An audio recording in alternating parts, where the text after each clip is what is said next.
ደረሰ።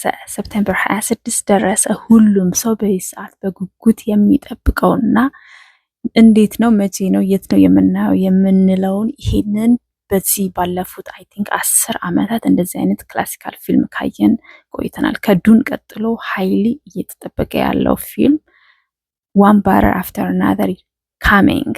ይሄ ፊልም በጣም ለየት የሚያደርገው ደግሞ በትላልቅ ኤክስፔሪንስ ባላቸውና በቃ ኮንፊደንሻሊ በምንተማመንባቸው ዳይሬክተር ስኮር ኮምፖዝ በሚያደርግ አክተሮቹ እነ ሊዮ ማይክራሽ ሞደው እነ ቲያና ታይለር እነ ሻምፔን በጣም ብዙ በቃ ምንም ቆጥራችሁ እስከማጨርሱ ድረስ ብዙ ስራ የሰሩ ትላልቅ አክተሮች የሰሩበት በሚገርም ሎኬሽን ዳይናሚክ ሱፐር ዳይናሚክ የሆነ ስቶሪ እንደዛም ሆኖ ደግሞ ፋሚሊን ሴንተር ያደረገ ቆንጆ ታሪክ ይዞ የመጣ እንደውም ይሄ ፊልም ብዙ ሽልማቶችን ይሰበስባል ተብሎ እየተጠበቀ ነው ገና ካሁኑ እና የአመቱ ምርጥ ፊልም እንደሚሆን ተጠብቋል። እንደውም የፊልሞችን ብዙ ጊዜ ሬት የሚያደርገው ሮተር ቶሜቶ ካሁኑ 96% ሰጥቶታል። ያ ማለት በሮተር ቶሜቶ 96% ማለት በቃ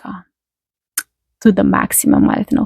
60% ራሱ ማግኘት በጣም ከ50% በላይ ያገኘ ፊልም በጣም የምንወዳቸው ብዙ ፊልሞች 50 60 70 ውስጥ ነው ያሉት እና ይሄ በጣም በጣም ትልቅ ሬቲንግ ነው እና በጣም በቃ ኢንተርናሽናሊ እየተጠበቀ ያለ ፊልም ነው። እኔ አdon't know I can't wait to see በጣም በጣም በጣም የሚገርም ስራ እንደሰሩ ያስታውቃል። ካምፔኑን ካያችሁት ኢንተርቪዎቹን ብዙ እያየሁኝ ነበርና ሁላችሁም እንደው ከቻላችሁ አንዳንድ ፊልሞች አሉ ቤት ውስጥ መታየት የሌለባቸው ላይክ በትልቅ ስክሪን ቲያትሪካል ቦታ ላይ ብቻ መታየት ያለባቸው እና ይሄኛው እንደዛ መታየት ያለበት ፊልም ነው።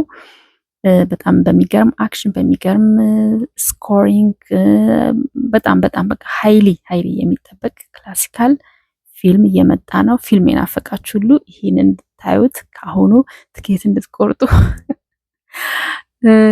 ጋብዛችኋለሁ። አይ ካንት ዌት ቱ ሲ